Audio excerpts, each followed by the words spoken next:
Pinarmahan mo yan, ha? Opo. Pero wala ka pang natatanggap. Wala pa po. Hanggang ngayon, nag-aantay ka. So, kaya ka nandito dahil isang taon ka na nag-aantay, pero nakita kong papel mo, pumirma ka ng quitclaim kasi parang wala malabas, nakuha mo na. Pinalilitaw nila na natanggap na nito pong panauhin natin yung proceeds of the insurance contract. Kahit hindi, estapa po yan, Berto. Kung hindi po nagbabayad, ayon po sa insurance law, mawawasak po ang insurance business sa Pilipinas at ayaw po yan ng insurance commission. Kung pwede po yan, madimanda, makansela ang kanilang lisensya o di kaya masuspindi man lang hanggang hindi nakakatupad sa tungkuling magbayad dito po sa ating panauhin. If hindi pa rin mag-provide ni generally ito, dahil nga ang tagal na, we will be compelled to file also a case towards them. Ang bitag ho kasi, against all forms of abuses kami, deceit or exploitation, and neglect. Sampanan ng kaso laban sa insurance company.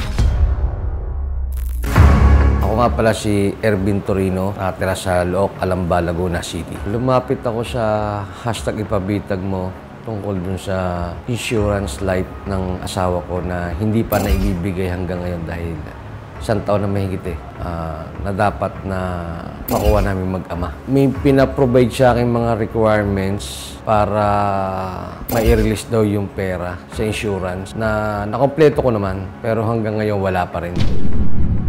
Ang banggit sa akin ng kumpanya is wala din daw, valid din kung ako lalapit dahil sila lang daw may karapatan parang na mag-follow up sa insurance. May binigay sa akin ng company, ng Sercom, na pinanotaryo nila sa akin na 215,000 pesos yung makukuha o yung makiklaim ng makiklaim ko sa akin.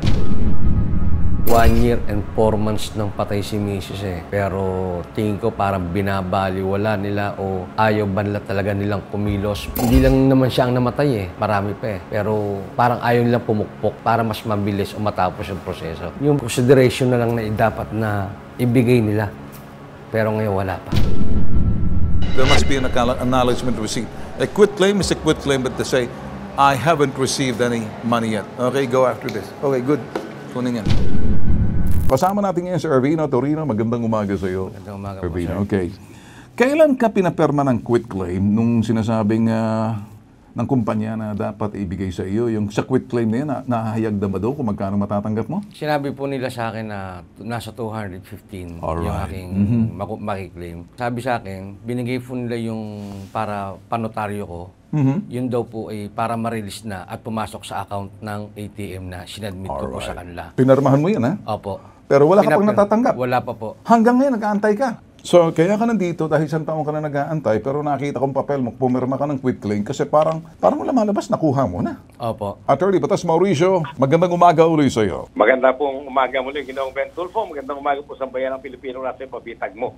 Okay. Hindi po yung tinatalakay nyo, Ginoong Ben Tulfo, mga kababayan. Dahil yung ganyang klase po ng mga insurance contract, inyo pong kapahintulutan, kapareho lang po yan ng mga ordinaryong kontrata. Dito po, nakalagay, sinisiguro yung buhay ng insured at pagkatapos, merong beneficiary na siyang bibigyan ng proceeds o yung halaga ng insurance pagkatapos na maganap yung pong kamatayan noong pong naka-insured. Sa ganyang sitwasyon, ang tungkulin po yan, within reasonable time, as soon as practicable, ibibigay na po yan. Lalo na kung wala namang contest doon po sa naging dahilan ng kamatayan. So may tungkulin po siyang ibigay kaagad. Ben Tulfo. Pero dito, attorney, correct me if I'm wrong, although yung insurance niya, parang yung kumpanyang Sercom PH, dito nag-asawa dito yung nagtatrabaho yung Mrs. Mabyuda. Okay. Nangako naman daw makukuha ang insurance, kaya ang tagal naman, parang pinaperma muna siya ng quit claim na parang, nung makita ko, tama ba yun? Perma ka agad ng quit claim na hindi ba? Attorney, correct me if I'm wrong, no? Kaliwaan dapat or pwede ka nang pumirma kahit wala ka pa natatanggap na sinasabi mo, parang may mali ako nakikita. Tingin nyo, attorney. Malaki po yung pagkakamali, Ginoong Ben Tulfo. Tama po kayo Pagka po nagkapirmahan at ang pinapapirma ay quit claim, ang ibig sabihin po kasi ng quit claim, claim o ito, ibinibigay ko na yung biyaya dito sa ilalim ng dokumentong ito, pumirma ka na tinanggap mo at pagkatapos, wala na tayong pakialam sa iyo.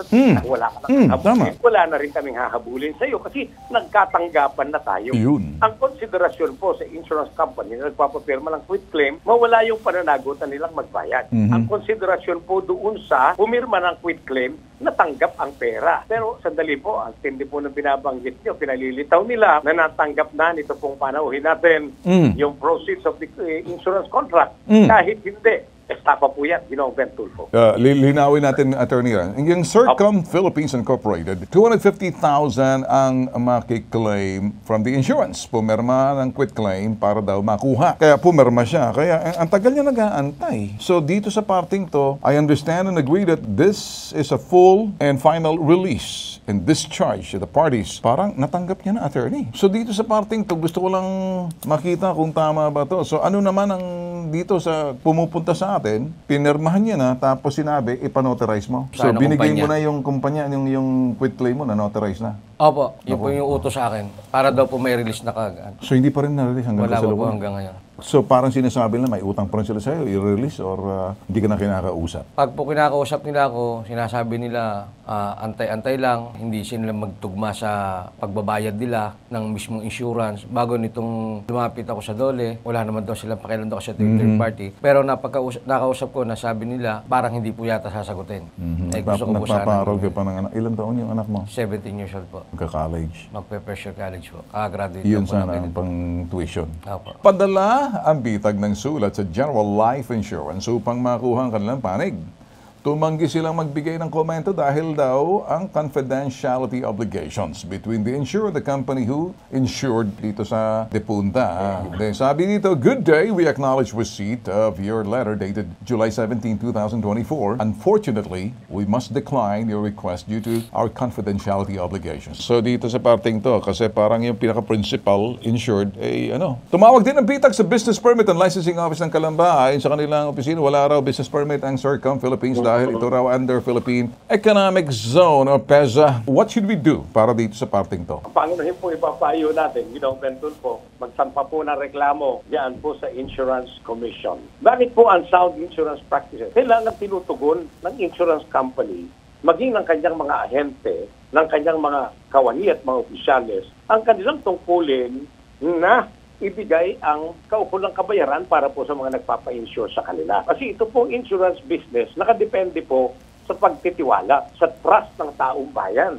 Eh kung hindi po nagbabayad, ayon po sa insurance law, wasak po ang insurance business sa Pilipinas at ayaw po yan ng Insurance Commission. Kung pwede po yan, mademanda, makansela ang kanilang lisensya o di kaya masuspindi man lang hanggang hindi nakakatupad sa tungkuling magbayad dito po sa ating panauhin. Yun po yung pangunahin. So parang ang pwedeng magkakaroon problema rito yung insurance company, while at the same time, parang kasi kung lalapit tayo sa Insurance Commission, the Insurance Commission will now come in para tingnan itong reklamo ng nilapit sa atin. Opo. Kasi nga po, pinangangalagaan ng Insurance Commission dahil sa kanyang tungkulin o mandato ng ibinibigay ng batas, Insurance Code of the Philippines, na pangalagaan ng insurance business. At kasama po dito ay yung pagtingin kung nakakatupad ba itong mga insurance companies, pati na po ang kanilang mga ahente na kanilang tinatawag o pinapabayaang mangolekta ng insurance coverage sa iba't ibang tao, sa iba't ibang kumpanya, na tumupad sa tungkulin sa ilalim ng batas. Sa linya ng telepono, yung HR ng Circum Philippines, si Lizelle Rodilia. Magandang umaga po sa inyo, Ma'am Lizelle. Magandang umaga po, Sir Ben. We've been trying to contact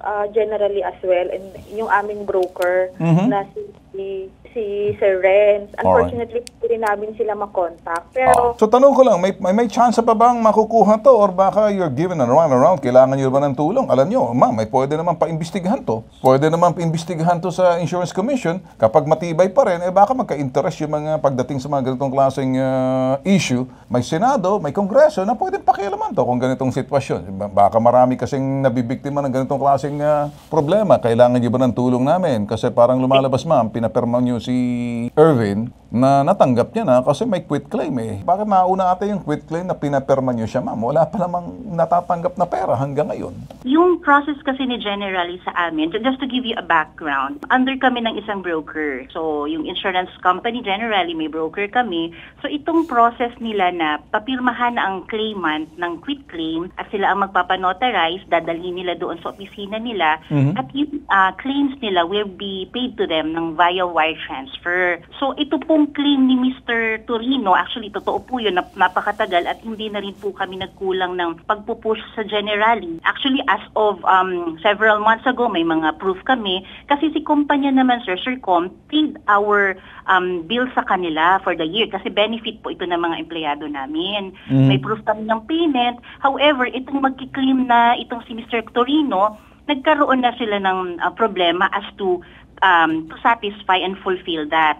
If hindi pa rin mag-provide ni Generali ito, dahil nga because ang tagal na, we will be compelled to file also a case towards them. Kasi bayad na ng kumpanya ito, hindi na bibigay sa claimant. Ngayon po, what we can guarantee, sir, sa inyo and also to Mr. Irvin, aasikasuhin namin ito, sir. Hindi matatapos ang buwan na ito ay hindi makuklose, na dapat yung claim ni Mr. Torino ay maibigay sa kanya ng General. Ma'am, ako'y natutuwa sa inyong sinasabi ngayon. Ano? Medyo relieving po, relief din po yan para kay Irvin. Ano nakikita niyo, attorney? Well, hindi na po dapat naghihintay ang kumpanya ng ating pong panauhin ng karagdagang pagkilos doon po sa Generali Insurance. Kailangan na po ninyong kumilos habang legal kasi pinakita po yan. Isang taon na po ito, Ginoong Ben Tulfo.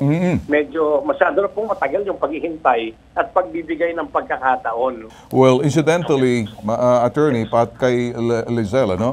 Ang bitag ho kasi, against all forms of abuses kami, deceit or exploitation, and neglect. Kung sa gobyerno ba ito, pupwede silang sampa ng kaso ng graphic. Kailangan siguro dito ng intervention ng Senado at saka intervention ng Kongreso para tingnan kasi baka may mga ganitong klaseng situations and using the quit claim. Pagkatapos lahat, sinunod naman ang kumpanyang Sircom, yung insurance naman parang ang hirap pakiusapan Kaya sa insurance company, sabi ito sa Insurance Commission, attorney, parang nandito ngayon ang kinakailangan kumilos na. Tama po kayo, kaya lang po talagang medyo pagmamasdan po natin na kasaysayan ng Insurance Commission, halos hindi po nakikialam yan sa mga ganyang usapin Kailangan po ng abogado na. Yung Insurance Commission, Ginoong Ben Tulfo. Okay, so sampa na ng kaso laban sa insurance company.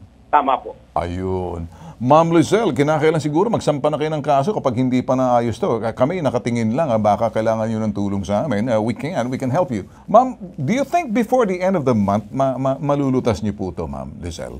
By all means po, Sir Ben. Actually, hindi din po natin ito bababayaan. And meron na rin po kaming consultation sa legal side na corporate legal. And also, yung kontrata nga namin, hindi na kami nag-renew sa Generali because of this headache sa side. Okay. Nakita ko po, Ma'am, ganito lang. Keeps my fingers crossed na ito'y malulutas nyo alang-alang dito sa naiwang asawa si Mr. Widower. So sa tulong, we will check on you, ma'am. Maraming salamat. I'm glad na ginagawa nyo ng paraan, pati pinahihirapan ng insurance company na yan.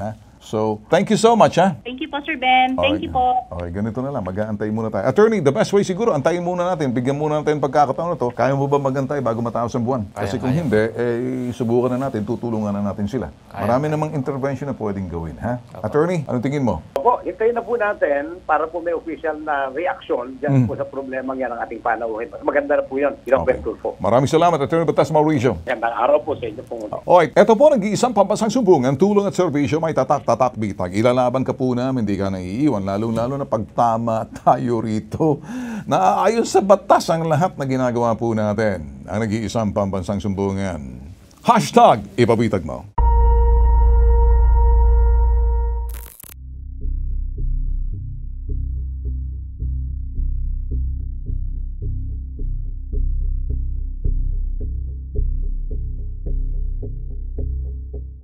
Magandang umaga po sa inyong lahat, lalong-lalo na kay Sir Idol Ben at sa mga staff niya. Nagpapasalamat po ako ng marami dahil natapos na po ang problema ng asawa ko na dapat niyang makuha para sa aming anak. Sobrang thank you sa aksyon ni Ben Tulfo. sobrang daming natutulungan at sobrang laking tiwala ng mamamayan sa inyong ginagawang serbisyong totoo.